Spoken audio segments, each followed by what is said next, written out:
की एक सामान्य रिक्षा चालवणारा किंवा ऑटो रिक्षा चालवणारा माणूस देखील त्याला देखील वाटतं की माझा पोरगा कॉन्व्हेंटमध्ये गेला पाहिजे. का गेला पाहिजे अशी भावना झाली. कारण की महानगरपालिकेची शाळा खराब आहे म्हणून कॉन्व्हेंटमध्ये गेला पाहिजे. पण खूपसे कामं जे आहेत ते भाजप करू शकले नाही. आपण प्राथमिक शिक्षाबद्दल बोलले, प्राथमिक स्वास्थ्याबद्दल बोलले.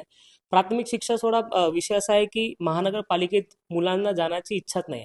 पालक आपल्या मुलांना ते पाठवू शकत नाही. नागपूर महानगरपालिका काय करते, मराठी, हिंदी आणि उर्दू मीडियमची शाळा चालते. आता 6 शाळा त्यांनी इंग्लिश मीडियम केल्या.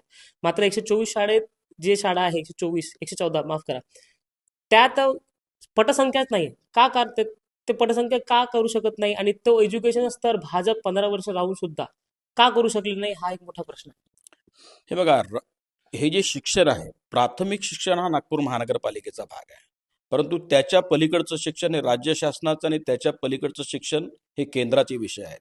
आत्ता तुम्ही जर युनिव्हर्सिट्यांचे विषय केलेत, विद्यापीठांचे, त्यानंतर जर तुम्ही राज्याच्या बोर्डवरती आले, स्टेट बोर्डावरती, तर हे सगळे जे विषय आहेत त्यासाठीचे जे गणक ठरलेले आहेत, जे प्रमाण ठरलेले आहेत, त्या पद्धतीनेच तुम्हाला विचार करावा लागेल.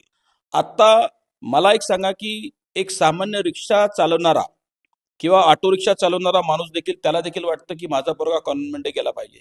का गेला पाहिजे अशी भावना झाली. कारण की महानगरपालिकेची शाळा खराब आहे म्हणून कॉन्व्हेंटमध्ये गेला पाहिजे. हे समजून घेतलं पाहिजे, हे समजून घेतलं पाहिजे की दुर्भावना टाकण्याचं काम किती वर्षांपूर्वी या शहरातल्या निवड नव्हे तर संपूर्ण महाराष्ट्रातल्या आणि देशभरातल्या जनतेमध्ये झालं आणि कोणाच्या कार्यकाळामध्ये झालं, याचा देखील तुम्हाला विचार मांडावा लागेल.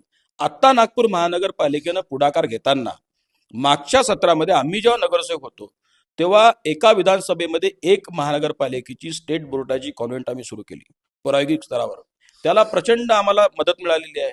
आता त्याची संख्या दुप्पट झालेली आहे आणि तुम्ही विश्वास ठेवा की जर आम्हाला राज्य शासनाचं आणि केंद्राचं सहकार्य मिळालं तर स्टेट बोर्डाच्या कॉन्व्हेंट्स आणि सीबीएसई बोर्डाच्या कॉन्व्हेंट देखील सुरू करण्यासाठी नागपूर महानगरपालिका भविष्यामध्ये कटिबद्ध राहील.